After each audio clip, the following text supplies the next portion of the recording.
मोबदला आमच्या शेतकऱ्याच्या खात्यात जमा करावा। पावसाळ्यात विविध आजार डोकं बळावतात किंवा वर काढतात। मात्र अमरावती जिल्ह्यातील वलगाव इथं पहिला पाऊस पडताच साथरोगांनी अक्षरशः थैमान घातलाय। वलगावात अनेक ठिकाणी दूषित पाण्याचा पुरवठा केला जातोय, त्यामुळे या ठिकाणी मलेरिया, कोविड सदृश्य रुग्ण आढळत असल्याने चिंता व्यक्त होते। या गावात 40 पेक्षा जास्त बालकं आजारी पडली असून 100 पेक्षा अधिक नागरिकांना साथीच्या रोगाची लागण झाली आहे। नागरिकांना दूषित पाण्याचा पुरवठा होत असल्याने हे आजार बळावले, त्यामुळे इथल्या प्रशासनाचा भोंगळ कारभार समोर आलाय, चव्हाट्यावर आलाय।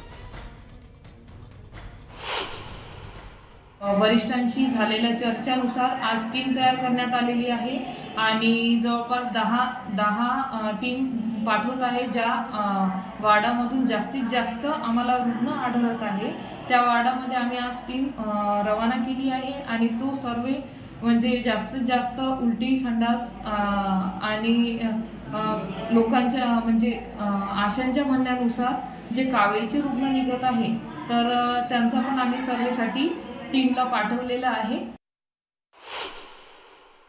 आमची डिस्ट्रिक्ट लेवलची टीम पाठवलेली आहे आणि आता मी स्वतः तिथे निघत आहे की जे बालकं ॲडमिट आहे यांचं काय स्थिती आहे काय नाही।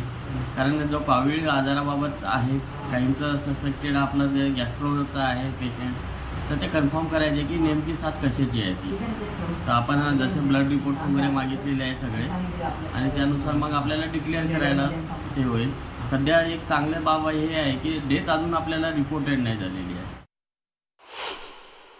1 महिन्यापासून आपल्या गावात पेशंट निघत आहे आणि ते पेशंटचं प्रमाण आज एवढं जास्त प्रमाण झालं, कावीळ आणि लिव्हरवर त्यांना प्रॉब्लेम आले असे पेशंट आम्ही अमरावतीमध्ये जवळपास 7 हॉस्पिटलला भेटी दिल्या। त्या प्रत्येक हॉस्पिटलमध्ये 7 ते 8 पेशंट ॲडमिट आहे आणि गावामध्ये काही गोरगरीब लोक आहेत जे आपल्या साधारण डॉक्टरकडे जाऊन त्यांची ते ट्रीटमेंट गावात करत आहे। हे असं आम्हाला आढळून आल्यास आम्ही आज छोटू बाळ वसू जिल्हा अध्यक्ष अमरावती यांच्याकडे आलो आणि यांना सांगितलं का बाबा आपल्या गावामध्ये जवळपास आज 100-150 पेशंट ॲडमिट आहे, 100-200 पेशंट आज प्रायव्हेट हॉस्पिटलमध्ये ट्रीटमेंट करत आहे, तरी आपण याच्यावर काहीतरी कारवाई करण्यात यावी म्हणून आम्ही आज छोटू बाळ वसू यांना घेऊन आज जिल्हा आरोग्य अधिकारी अमरावती, जिल्हा परिषद अमरावती यांच्याकडे आलो।